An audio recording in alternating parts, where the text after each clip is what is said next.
ॐ यज्जाग्रतो दूरमुदैति दैवं तदुसुप्तस्य तथैवैति दूरङ्गमं ज्योतिषां ज्योतिरेकं तन्मे मनः शिवसंकल्पमस्तु। महाभारत अध्ययन की इस कक्षा में आप सभी का स्वागत है।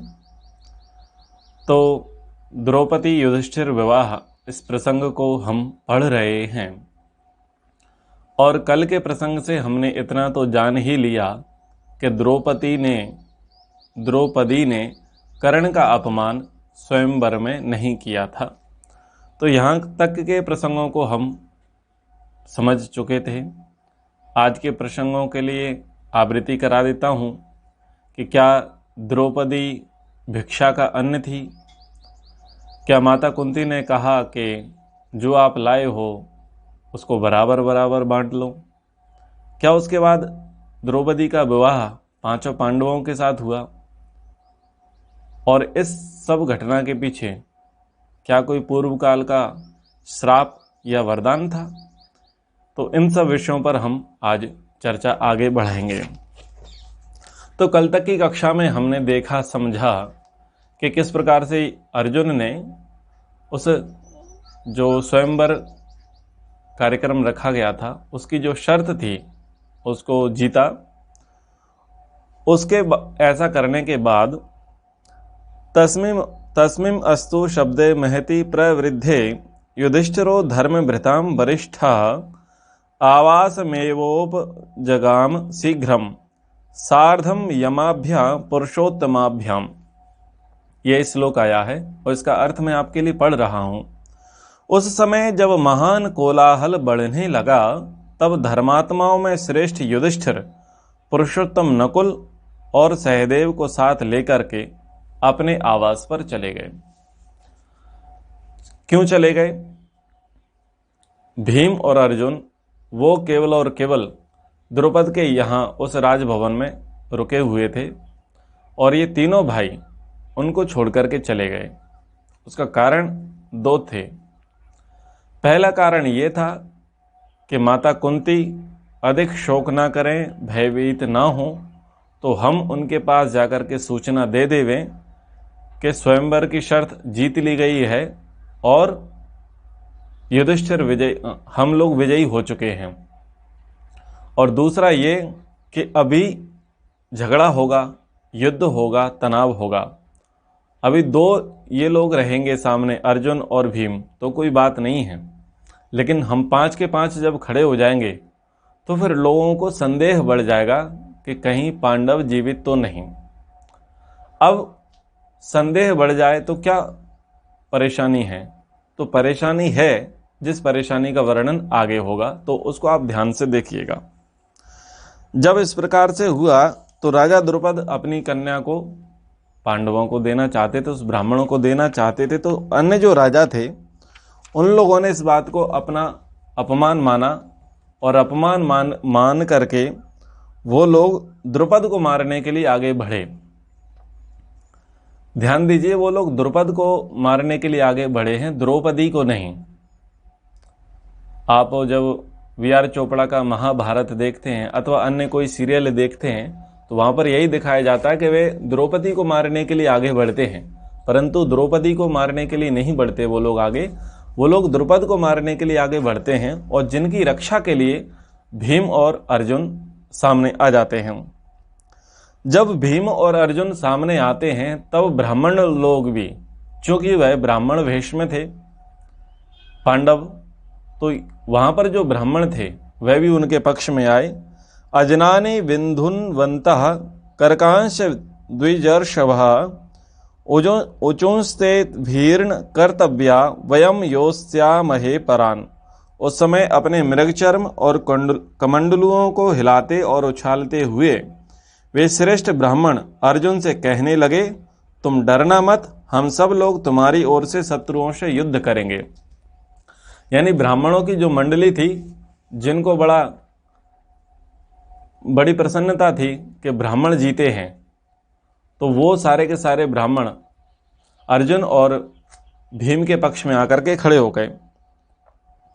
तो यहाँ पर ब्राह्मणों ने उनका साथ दिया और यही ब्राह्मण बाद में द्रौपदी, भीम और अर्जुन के साथ कुंती के घर तक जाते हैं। यानी जहाँ पर ये लोग ब्राह्मण वेश में रह रहे थे वहाँ तक ये लोग साथ में जाते हैं, अकेले अर्जुन और भीम नहीं जाते।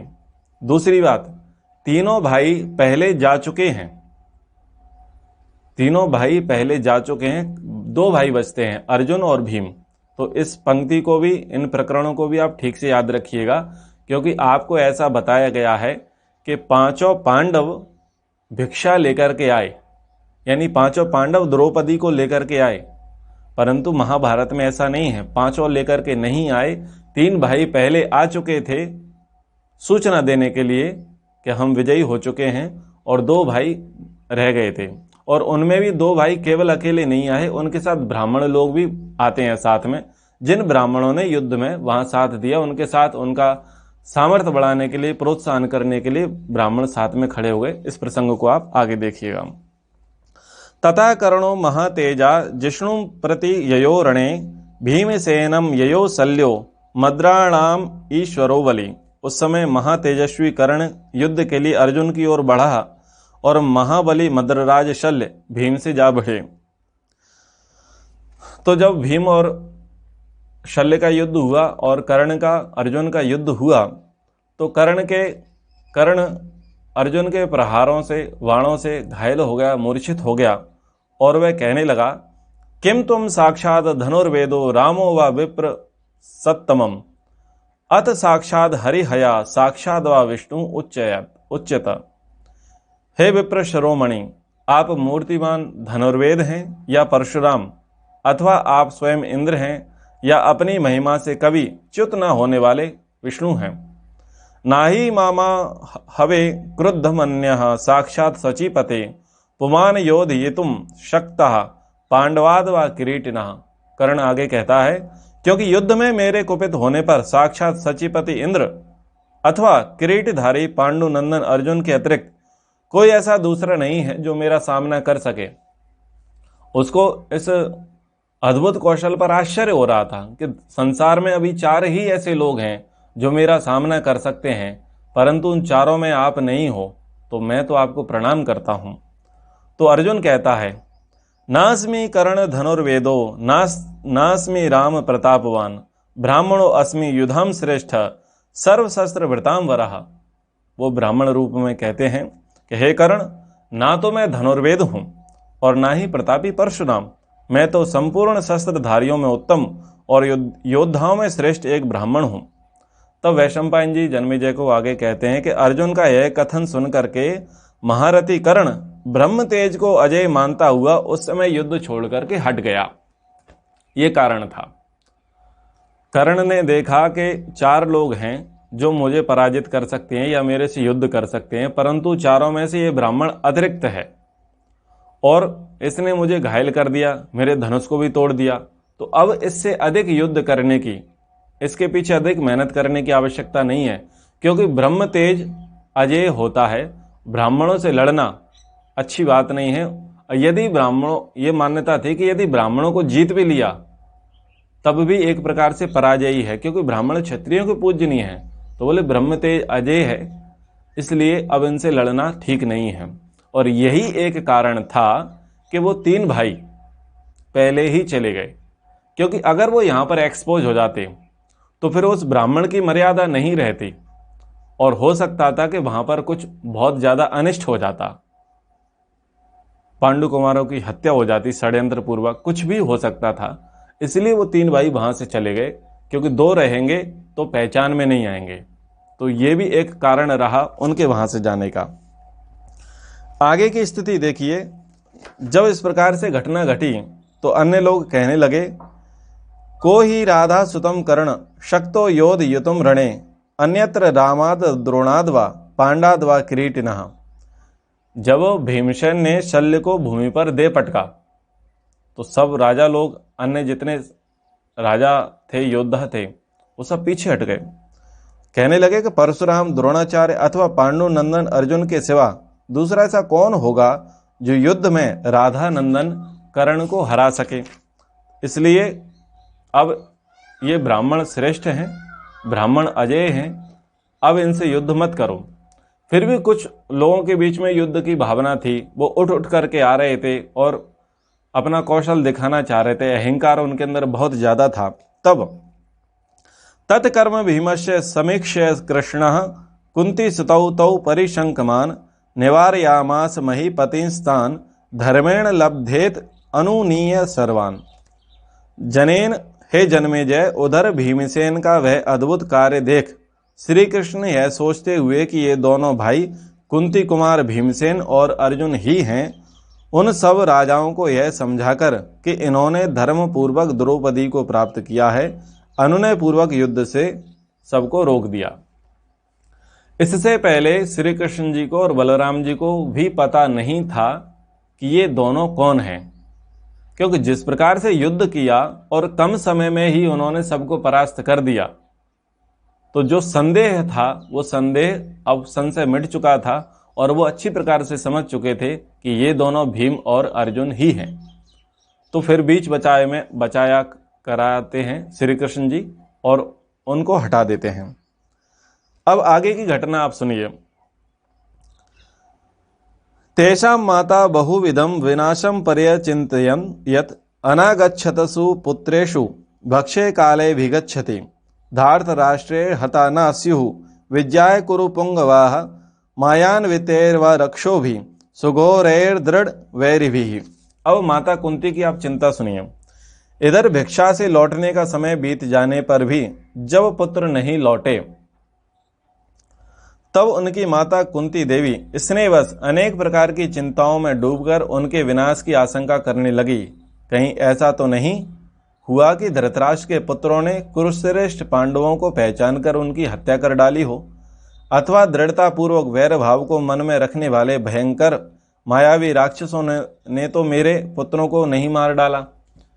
उनको शंका हो रही थी कि कहीं ऐसा तो नहीं कि वो पहचाने गए और पहचान लेने के कारण धृतराष्ट्र कुमारों ने भीम अर्जुन को मार दिया हो। और इन्होंने अभी 2 राक्षसों को मारा है, एक हिडिंबा के भाई को मारा था, दूसरा बकासुर को मारा था। तो कहीं ऐसा तो नहीं रास्ते में ये लोग मिल गए और इन लोगों ने इन पर आक्रमण कर दिया, यानी जो राक्षस थे बकासुर और हिडिंब, इनके परिवार के, इनके कुटुंब के कोई और व्यक्ति तो नहीं मिल गए जिन्होंने इन पर आक्रमण कर दिया हो। तो माता का एक स्वाभाविक हृदय है, जब किसी के आने का समय हो और वो नहीं आता तो अनिष्ट चिंतन होने ही लगता है। ये तो सभी के अंदर है। यदि आपसे कोई व्यक्ति कहे कि मैं इस समय तक आ रहा हूं और आ जाऊंगा, जब वो नियत समय तक, तय समय तक नहीं आता, तो हम भी बहुत सारी मन में कल्पनाएं करने लग जाते हैं कि आखिर वो क्यों नहीं आया होगा।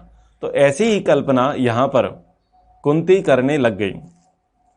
आगे सुनिएगा। इति एव चिंतयामास सुत स्नेहावृता पृथा ब्राह्मणे प्राविशत ततो जिष्णुर्भार्गव वेश्म तथा। इस प्रकार पुत्र प्रेम में पड़ी कुंती देवी जब चिंता मग्न हो रही थी, उसी समय ब्राह्मण मंडली से घिरे हुए अर्जुन और भीम ने उस कुमार के घर में प्रवेश किया। जिन ब्राह्मणों ने कहा कि हम आपके साथ हैं, आप डरना मत, आप अकेले नहीं हो, वही ब्राह्मण जब युद्ध समाप्त हो गया, बीच बचाया हो गया, अलग अलग हो गए, तब द्रौपदी, भीम, अर्जुन और ये ब्राह्मण, ये सारे के सारे लोग आए हैं। आप हर प्रसंग को ध्यान से रखें, ये सब लोग आए हैं। यहां पर युधिष्ठिर नहीं है, नकुल नहीं है, सहदेव नहीं है, ये पहले आ चुके हैं। वृष्णि प्रवीरस्तु कुरु प्रवीरा नासन समानः सह रोहिणेः जगाम तौ भार्गव कर्मशालाम यत्रा सते ते पुरुष प्रवीरः। इधर वृष्णि वंशियों में श्रेष्ठ श्री कृष्ण रोहिणी नंदन बलराम जी के साथ कुरुकुल के प्रमुख वीर पांडवों को पहचानकर कुम्हार के घर में जहां वे नरश्रेष्ठ निवास करते थे मिलने के लिए आए। तो उधर इनको पता चल गया था कृष्ण जी को, बलराम जी को, कि पांडव लोग जीवित हैं, तो चलो सबसे मिल के आते हैं, बुआ से मिल के आते हैं। तो ये भी आए दूसरे रास्ते से इनके पास। तो अब फिर मैं आपको चाहता हूं कि आप इस चीज को ध्यान रखें कि केवल और केवल 5 पांडव और द्रौपदी घर पर नहीं आए हैं। 3 भाई पहले आ चुके हैं, 2 भाई बाद में आते हैं और उनके साथ ब्राह्मण आते हैं। उसके बाद ब्राह्मण आते हैं, ब्राह्मण विदा हो जाते हैं और उनके पीछे पीछे कौन आ रहे हैं? श्री कृष्णचंद्र जी और बलराम, दोनों भाई भी उनसे मिलने के लिए आते हैं। ततो अब्रवीद वासुदेवोभिगम्य कुंती सुतम धर्मभृताम वरिष्ठम कृष्णो अहम अस्मीति निपीड पादयो युधिष्ठिरस्यम अजमीढ़स्य राज्यः। आगे देखिए, वहां जाकर वसुदेव नंदन श्री कृष्ण ने धर्मात्माओं में श्रेष्ठ श्री कुंती पुत्र युधिष्ठिर से मैं कृष्ण हूं ऐसा कहकर अजमीढ़ वंशी राजा युधिष्ठिर के दोनों चरणों को स्पर्श किया। श्री कृष्ण जी आते हैं और युधिष्ठिर बड़े भाई हैं, तो बड़े भाई युधिष्ठिर के वो चरण स्पर्श करते हैं। तथैव तस्यापि अनुरोहिणे सुतौ चा अपि हृष्टा कुर्वो अभिनंदन पितृषु सुचास्पि यदु प्रवीरा व गृहीताम भारत मुख्य पादौ। उन्हीं के साथ उसी प्रकार अपना नाम बताकर मैं बलराम हूं, उन्होंने युधिष्ठिर के चरण छुए। पांडव भी उन दोनों को देखकर अति प्रसन्न हुए। फिर उन यदुवीरों ने अपनी बुआ कुंती के चरणों का भी स्पर्श किया। यानी बलराम जी आते हैं और कृष्ण जी आते हैं, दोनों युधिष्ठिर के पैर छूते हैं, क्योंकि युधिष्ठिर आयु में, योग्यता में इन दोनों से बड़े थे, बुआ के बेटे थे। ठीक है, ये आपको याद दिलाने के लिए है। उसके बाद वो हालचाल पूछते हैं और कहते हैं कि बड़े सौभाग्य की बात है कि शत्रुओं का सामना करने की शक्ति रखने वाले आप सभी पांडव उस भयंकर अग्निकांड से जीवित बच गए। धृतराष्ट्र पुत्र पापी दुर्योधन अपने मंत्रियों सहित इस षड्यंत्र में सफल ना हो सका, ये भी बड़े सौभाग्य की बात है। यानी यहाँ पर वो बातचीत करने लगे कि चलो अच्छी बात है कि आप लोग बच गए। तो ये सारे प्रसंगों को आप ध्यान से सुनिएगा कि आपको क्या सुनाया गया और आप क्या माने बैठे हुए थे और यहां पर क्या स्थिति है। अब आगे की आपको कथा सुनाता हूं।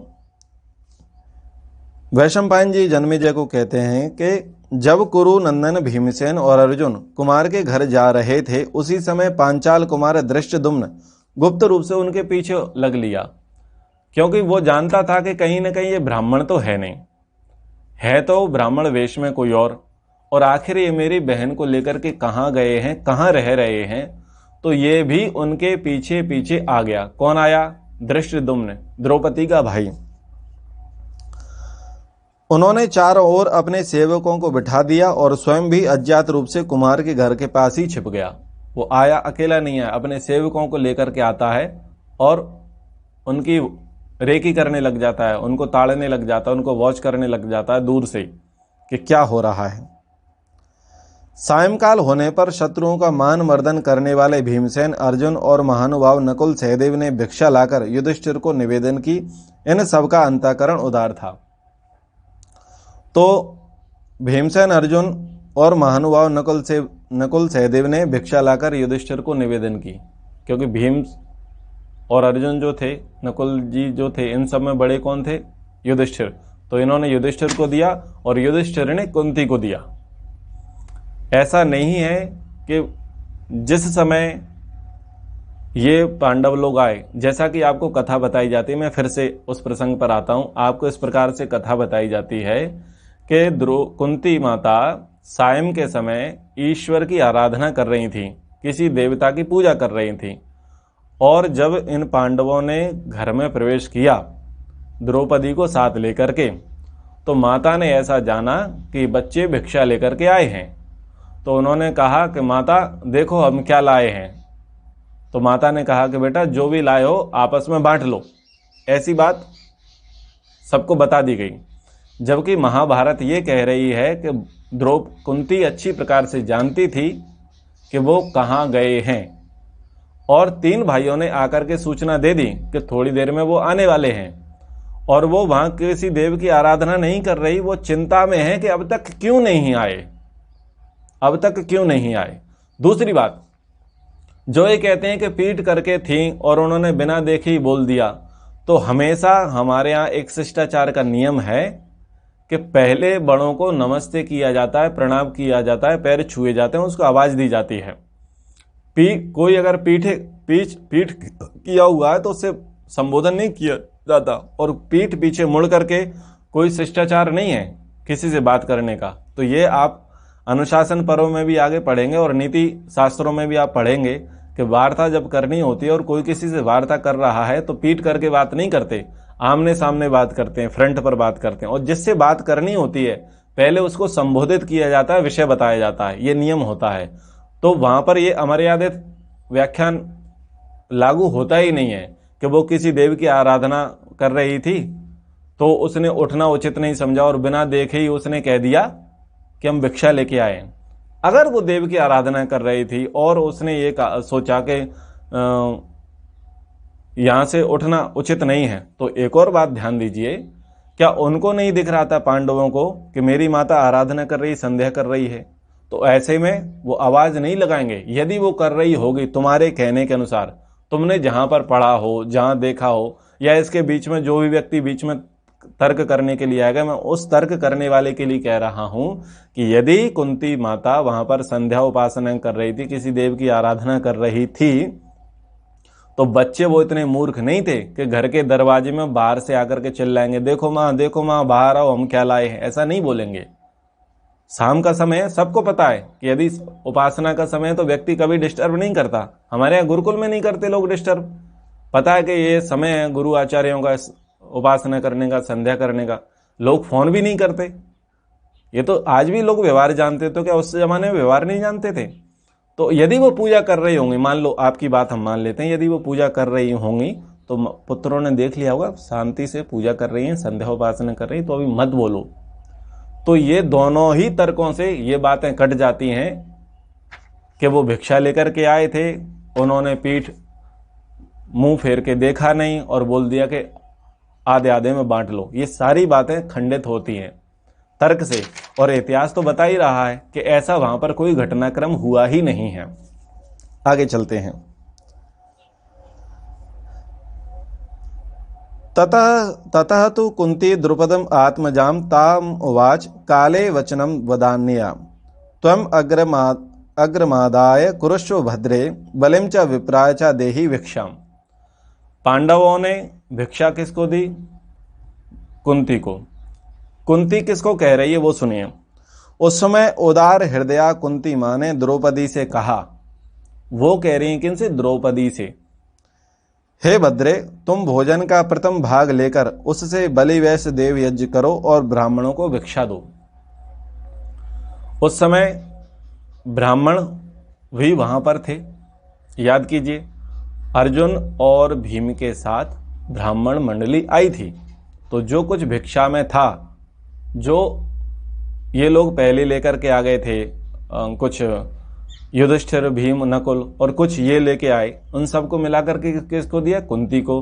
कुंती ने किसको दिया? द्रौपदी को। द्रौपदी अब बहू है, वो घर में बड़ी है, तो अब उसको सिखाया जा रहा है, उसको संस्कार दिए जा रहे हैं परिवार के। अभी विवाह नहीं हुआ है लेकिन उस परिवार की सदस्य तो बन गई वो, तो उसको दिया जा रहा और उसको बोला गया कि तुम भोजन का प्रथम भाग लेकर उससे बलि वैश्य देव यज्ञ करो। बलि वैश्य देव यज्ञ का मतलब होता है गाय के लिए, कुत्ते के लिए, चिंटियों के लिए अन्न देना, जो गरीब हैं, अनाथ हैं, उनके लिए भोजन का भाग रखना, इसको बलि वैश्य देव यज्ञ बोलते हैं।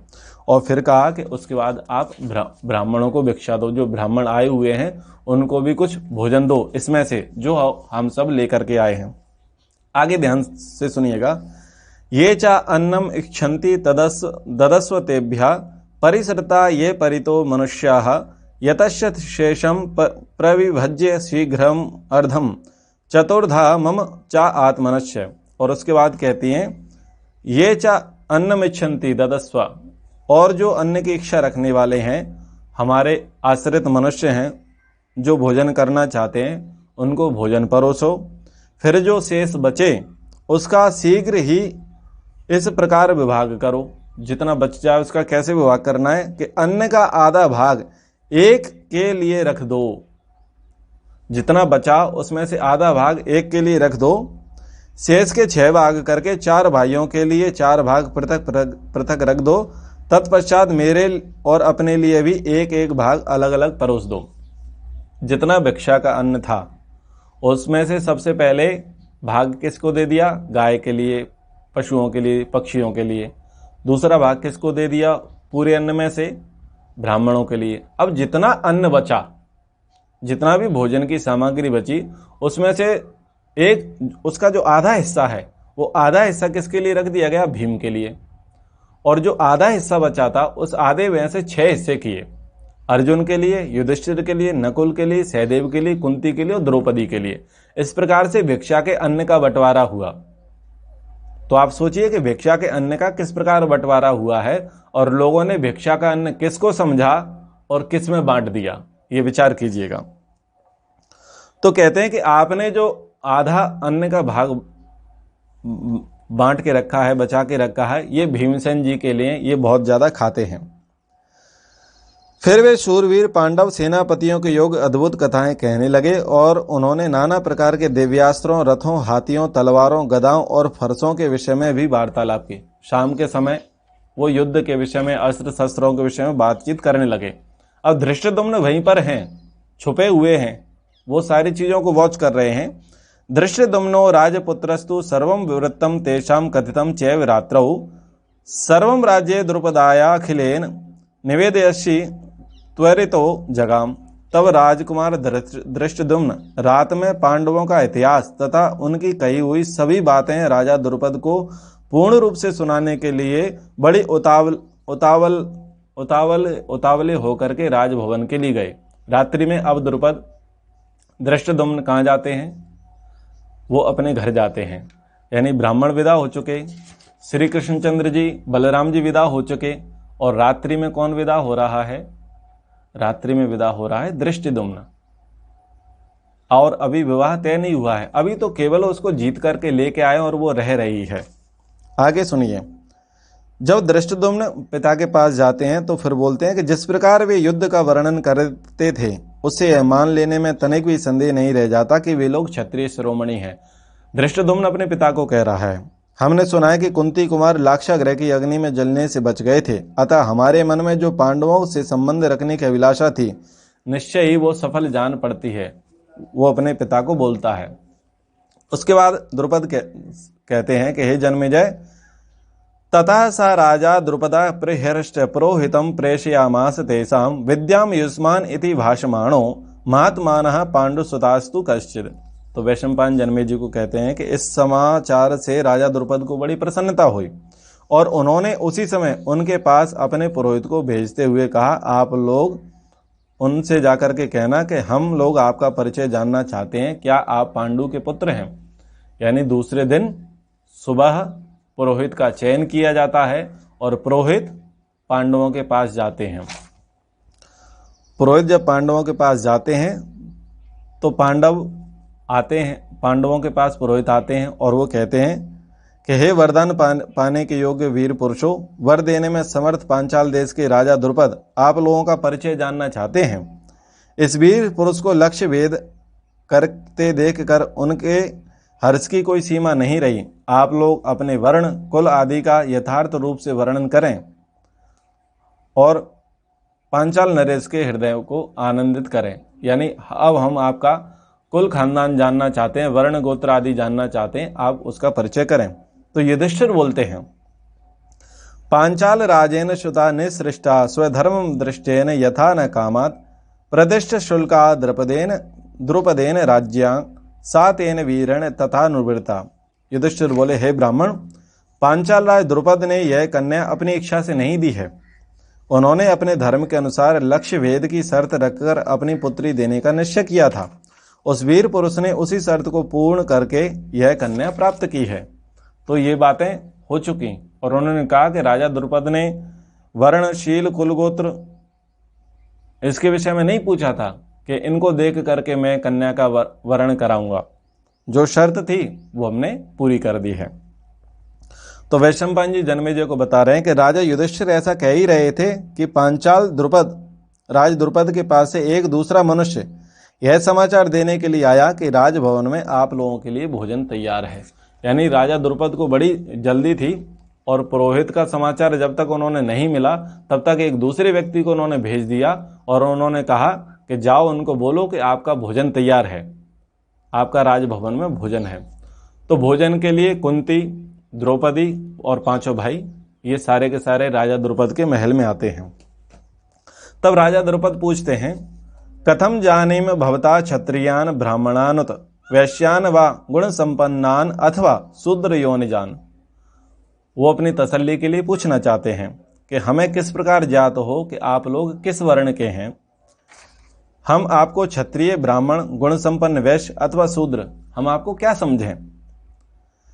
इक्षया ब्रूहि त्वं सत्यम सत्यम राजसु शोभते इष्टापूर्तेन च तथा वक्तव्यम अन्यतम न तो। आप स्वेच्छा से ही सच्ची बात बताएं। राजाओं में इष्ट और पूर्त की अपेक्षा सत्य की ही अधिक महिमा है, अतः सत्य असत्य नहीं बोलना चाहिए, सत्य ही बोलना चाहिए। ये बात द्रुपद युधिष्ठिर को कहते हैं। तो युधिष्ठिर ने कहा कि हे पांचाल राज, आप उदास ना हो, आपको प्रसन्न होना चाहिए। आपकी जो अभिष्ट कामना थी वही पूर्ण हुई। मैं ज्येष्ठ पांडु कुमार युधिष्ठिर हूँ, ये नकुल हैं, ये सहदेव हैं, ये भीम हैं, ये अर्जुन हैं, और जो आपकी पुत्री के साथ गई हुई हैं वो मेरी माता कुंती हैं। ये परिचय वहां पर दे दिया जाता है। फिर इसके बाद भोजन होता है। भोजन के बाद परिचय हो जाता है, ये तय हो जाता है कि ये पांडव कुमार ही हैं सारी बातें। फिर वो पूछते हैं कि आप लोग, पांचाल नरेश पूछता है कि आप लोग वारणावत नगरी में रहे, वहाँ कैसे आप निकले, किसकी सहायता से निकले। तो उन सारी चर्चाओं को उन्होंने किया। इसके बाद आश्वासयामास च तम कुंती पुत्रम युधिष्ठिरम प्रति जगजे च राज्याय द्रुपदो बदताम वरा। कुंती कुमार के मुख से वह संपूर्ण वृतांत सुनकर के वक्ताओं में श्रेष्ठ महाराज द्रुपद ने उस समय राजा धृतराष्ट्र की बड़ी निंदा की और कुंती नंदन युधिष्ठिर को आश्वासन दिया। साथ ही उन्हें यह प्रतिज्ञा भी की कि हम तुम्हें तुम्हारा राज्य वापस दिलवाएंगे। तो ये एक राजनीति की सफल युक्ति सिद्ध हुई। उन्होंने कह दिया कि अब हम आपके साथ हैं और आपको आपका राज्य वापस दिलवाएंगे। कुरुकुल को आनंदित करने वाले ये महाबाहु अर्जुन, अब सारा प्रकरण हो चुका होता है। उसके बाद द्रुपद कहते हैं, गृह्णातु विधिवतम पाणिम अध्याय कुरुनंदनः पुण्य अहनि महाबाहुर अर्जुनः कुरुताम क्षणम। कुरुकुल को आनंदित करने वाले ये महाबाहु अर्जुन आज के पुण्यमय दिवस में मेरी पुत्री का विधि पूर्वक पाणी ग्रहण करें तथा अपने कुलोचित मंगलाचार का पालन करना आरंभ कर दें। यानी अब उन्होंने कहा कि अब सब ठीक ठाक है, सारी चीज़ें क्लियर हो चुकी हैं, आप पांडव कुमार हैं और हम भी संतुष्ट हैं कि मेरी बेटी जो है किसी गलत परिवार में नहीं गई है। तो अब अर्जुन मेरी पुत्री का वरण करें और अर्जुन से कुंती द्रौपदी का विवाह होना चाहिए और इस विवाह का कार्यक्रम आरंभ करें। तो यहाँ पर ध्यान दीजिए कि केवल शर्त जो थी उसको पूरा करने मात्र से विवाह नहीं हुआ, केवल वरमाला उसके गले में डाल दी उससे मात्र विवाह नहीं हुआ है। विवाह का कार्यक्रम अब होगा। और चूंकि द्रौपद ने ये जाना था, सभी जानते थे कि द्रौपदी को जीतने वाले कौन थे, अर्जुन। तो उन्होंने सबसे पहले कहा कि अर्जुन अब इससे विवाह करे। अब आगे सुनिए आगे क्या होता है। तम अब्रवीत ततो राजा धर्मात्मा च युधिष्ठिरः ममापि दार संबंधा कार्यस्तावत विषांपते। तब धर्मात्मा राजा युधिष्ठिर ने उनसे कहा कि राजन, विवाह तो मेरा करना पड़ेगा, मेरा भी विवाह करना पड़ेगा। यानी वो इच्छा प्रकट करते हैं कि मैं द्रौपदी से विवाह करना चाहता हूँ, विवाह आप मेरा कीजिए, मैं बड़ा हूँ।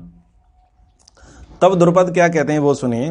भवान व विधिवत पाणी गृह्णातु दुहितुम मम यस्य व मन्यसे वीर तस्य कृष्णाम उपादिश। तो द्रुपद बोले कि हे वीर, तब आप ही विधि पूर्वक मेरी पुत्री का पाणी ग्रहण करें, अथवा आप अपने भाइयों में से जिसके साथ चाहें उसके साथ कृष्णा को विवाह की आज्ञा दे दें। यानी द्रुपद कहते हैं कि आप चाहें तो आप स्वयं विवाह करें, अथवा आप अपने भाइयों में से भी किसी के साथ भी कृष्णा का विवाह कराना चाहते हैं, यानी द्रौपदी का विवाह कराना चाहते हैं, तो उसको आज्ञा दे दें, वो विवाह करेगी, कोई दिक्कत नहीं है। क्योंकि मैं चाहता था कि आपके कुल में मेरी बेटी का विवाह हो, तो आप में से कोई भी उससे विवाह करे, मेरे लिए तो सब ही समान हैं, सब ही बराबर हैं। तो ये बात यहाँ पर है। पांचों पांडवों के साथ विवाह नहीं है। ये माना कि द्रौपदी को जीतने वाले अर्जुन थे, परंतु युधिष्ठिर के ही कहे में सारे लोग चलते थे, सारे भाई चलते थे, युधिष्ठिर से ही सारी वार्तालाप हो रही है। तो युधिष्ठिर ने कहा कि द्रौपदी से विवाह मैं करूंगा। तो द्रुपद कहते हैं कि आप खुद करें अथवा किसी भी भाई से कराएं, हमें कोई आपत्ति नहीं है और ना ही द्रौपदी को आपत्ति होगी। अब बात आती है कि लोग यदि ऐसा कहें कि शर्त, स्वयंवर की शर्त तो अर्जुन ने जीती, फिर युधिष्ठिर से विवाह क्यों हुआ, तो ये कोई बड़ी बात नहीं है।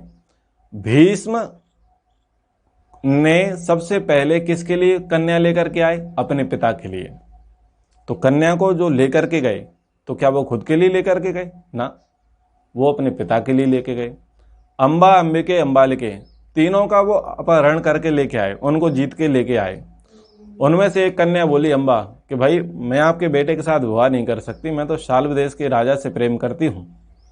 तो ठीक है, अगर तुम उससे प्रेम करती हो तो उसके साथ विवाह करना, मैं दो बहनों को लेकर के जाता हूँ। तो दोनों बहनों का विवाह वो किससे कराते हैं? विचित्रवीर से। उसके बाद पांडु जो है, पांडु का विवाह माद्री से होता है। तो माद्री को लेने कौन गया? माद्री को लेने भी भीष्म ही गए। तो ऐसा नहीं है कि जो जीत करके लेके आएगा, जो लड़की लेके आएगा वो ही विवाह करे, ऐसा नियम नहीं है। वो जिसके साथ करा दे। और ऐसा नहीं है कि ये जबरदस्ती का विवाह होता था, वहां पर इच्छाएं भी देखी जाती थी कि क्या जिसके साथ विवाह कराया जा रहा है वो उसको पसंद है या नहीं, वो उसको स्वीकार है या नहीं। और इस बात की साक्षी कहाँ पर है कि अंबा कहती है कि मैं शाल्व देश के राजा से प्रेम करती हूँ, शाल्व से प्रेम करती हूँ, तो आप धर्म के जानने वाले हैं, अब बताइए। तो भीष्म जी उसको वहीं छोड़ देते हैं और कहते हैं कि आप शाल्व के पास जाइए, मैं दो बहनें लेकर के जाता हूँ। तो वहाँ जबरदस्ती का विवाह बिल्कुल नहीं हुआ है, इच्छा से हुए हैं। पर अधिकारी कौन होता था? अधिकारी वो होता था जो जीत चुका है, लेकिन फिर भी उस पर जो है उसके अधिकारों का हनन नहीं होता था, कन्या के अधिकारों का हनन नहीं होता था, कन्या की सहमति से ही विवाह होता था। और यहाँ पर द्रौपदी और द्रुपद, पिता और पुत्री की सहमति से युधिष्ठिर के साथ विवाह की बात आगे चलती है। आगे ध्यान से सुनिए। तथा समाधाय च वेद पारगो जुहाव मंत्रैर्ज्वलितं हुताशनम युधिष्ठिरं च अपनीय मंत्रविद नियोजयामास सहैव कृष्णया। तो वैशंपायन जी कहते हैं, द्रुपद के ऐसा कहने पर वेद के पारंगत विद्वान मंत्रज्ञ पुरोहित धौम्य ने वेदी पर प्रज्वलित अग्नि की स्थापना करके उसमें मंत्रों द्वारा आहुति दी और युधिष्ठिर को बुलाकर कृष्णा के साथ उनका गठबंधन कराया। तो धौम्य ऋषि किनके पुरोहित थे? धौम्य ऋषि पांडवों के पुरोहित थे। और धौम्य ऋषि ने द्रौपदी का और युधिष्ठिर का विवाह कराया। प्रदक्षिणम तो प्रगृहीत पाणिको समानयामास च स वेद पारगः ततोऽभ्युनजाय तमाजिशोभिनं पुरोहितो राजगृहाद विनिर्ययो। वेदों के पारंगत विद्वान पुरोहित ने उन दोनों दंपत्ति का पानी ग्रहण कराकर उनसे अग्नि की प्रदक्षिणा करवाई। फिर अन्य शास्त्रोक्त विधियों का अनुष्ठान करके उनका विवाह कार्य संपन्न कर दिया। तत्पश्चात संग्राम में शोभा पाने वाले युधिष्ठिर को छुट्टी देकर पुरोहित जी भी उस राजभवन से बाहर चले गए। यानी विवाह संस्कार कराने वाले धौम्य ऋषि थे। और इसके बाद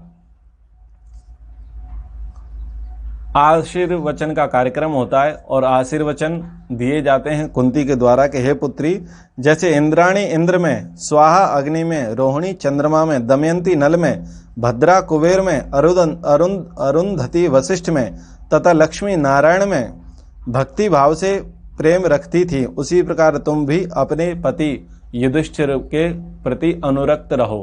तो ये वहाँ पर वो उपदेश करती हैं। अपने घर पर आए हुए अतिथियों, साधु पुरुषों, बड़े बूढ़ों, बालकों तथा गुरुजनों का यथा योग्य सत्कार करने में ही तुम्हारे जीवन के संपूर्ण वर्ष व्यतीत रहें। तो ऐसे बहुत सारे आशीर्वाद यहाँ पर देते हैं। विवाह हो जाने पर इंद्र के समान महाबली पांडव प्रचुर धनराशि के साथ लक्ष्मी रूपा द्रौपदी को पाकर पांचाल राज द्रुपद के ही नगर में सुखपूर्वक विहार करने लगे। यानी विवाह करने के बाद भी युधिष्ठिर द्रौपदी के साथ राजा द्रुपद के नगर में रहे, अन्य पांडव भाई भी रहे, माता कुंती भी रहीं। तो ये सारा प्रसंग शब्द सा मैंने आपको पढ़ करके सुनाया, प्रसंग सारे के सारे बताए। अब आप विचार कीजिएगा कि महाभारत ग्रंथ क्या कहता है और आपको दुनिया के लोग क्या पढ़ा रहे हैं। तो आप भी इस प्रसंग को ध्यान से सुनिएगा, समझिएगा। कथा ये कहती है द्रौपदी 5 पांडवों की पत्नी नहीं थी। द्रौपदी युधिष्ठिर की पत्नी थी। द्रौपदी ने कर्ण का अपमान नहीं किया। कल मैंने कुछ वीडियो सर्च किया तो किसी लोगों ने तो ऐसी वीडियो बना रखी हैं कि कर्ण की प्रेमिका थी द्रौपदी। तो ऐसे महान ज्ञानी लोग पड़े हैं यूट्यूब पर, जिनको टीआरपी बढ़ाने के लिए, अपने व्यूअर बढ़ाने के लिए, अपने फॉलोअर सब्सक्राइबर बढ़ाने के लिए, ज़्यादा पैसे कमाने के लिए वो ना जाने कैसी कैसी कहानियाँ लेकर के आ जाते हैं। भगवान उनका भला करे, बहुत जल्दी भला कर दे, और ऐसा भला हो कि फिर वो ऐसे भला करने लायक ना बचें जो समाज में जैसा फैला रहे हैं। और द्रौपदी के नाम पर जितनी भी अफवाहें थी जो आप सुनते हैं, यूट्यूब पर देखते हैं, समाज में सुनते हैं, वो सारी की सारी अफवाहों का यहाँ पर निराकरण होता है। जितने भी कथाकार हैं जो ऐसे प्रसंगों को कहते हैं और एक झूठ को छुपाने के लिए अनेक झूठ बोलते हैं, मैं उन सभी से आग्रह करूंगा, निवेदन करूंगा कि कृपया इतिहास को पढ़ें, समझें, झूठ को मत फैलाइए, सत्य को सत्य रहने दीजिए। क्योंकि एक मेंटलिटी है कि यदि एक झूठ को बार बार बोला जाता है, बार बार फैलाया जाता है, तो वो झूठ भी सच के जैसा लगने लगता है। तो इस झूठ का बहुत ज़्यादा मात्रा में प्रचार किया गया है कि द्रौपदी के 5 पति थे। ऐसे ही महाभारत के नाम पर, वाल्मीकि रामायण के नाम पर इतने सारे झूठ समाज में फैलाए गए हैं और इतने लोगों के द्वारा इतनी बार फैलाए गए हैं कि वो समाज में लोगों को सच लगने लगे हैं और वो उनको मानने लग गए हैं। ऐसे लोगों से मेरा निवेदन है कि वो लोग महाभारत पढ़ें, वाल्मीकि रामायण पढ़ें और सत्य को जानें कि सत्य क्या है। क्योंकि जब तक आप सत्य से परिचित नहीं होंगे तब तक हम भ्रमित ही रहेंगे, और भ्रमित व्यक्ति कभी धर्म की रक्षा नहीं कर सकता। तो सभ्य रहिए, सुसंस्कृत रहिए, संस्कृति का सम्मान कीजिए, स्वाध्याय करिए और धर्म की ओर आगे बढ़िए। इति ओम शम। नमस्ते।